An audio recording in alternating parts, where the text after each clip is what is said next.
നമസ്കാരം. 2025 വർഷഫലത്തിലേക്ക് എല്ലാ പ്രേക്ഷകർക്കും സ്വാഗതം. അവിട്ടം നക്ഷത്രക്കാർക്കുണ്ടാകുന്ന ഗുണഫലങ്ങളും ദോഷഫലങ്ങളും എന്തെല്ലാമാണെന്ന് നോക്കാം. നിങ്ങൾ ഈ ചാനൽ ആദ്യമായിട്ടാണ് കാണുന്നു എന്നുണ്ടെങ്കിൽ സബ്സ്ക്രൈബ് ചെയ്യുക. കൂടാതെ ജ്യോതിഷ സംബന്ധമായ സംശയങ്ങൾക്ക് സ്ക്രീനിൽ കാണുന്ന നമ്പറിൽ വാട്സാപ്പ് മെസ്സേജ് അയയ്ക്കുക. അവിട്ടം നക്ഷത്രക്കാർക്ക് 2025 ബന്ധുജനങ്ങളുടെ സഹായം കുറഞ്ഞുകൊണ്ടേയിരിക്കും.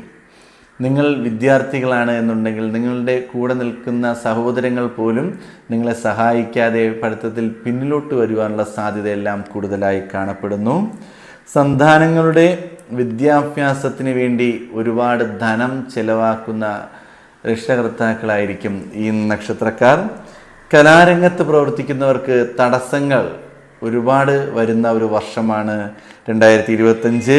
അനാവശ്യ ചിലവുകൾ ജീവിതത്തിൽ വന്നു ചേരുവാൻ സാധ്യത വളരെ കൂടുതലായി കാണപ്പെടുന്നു.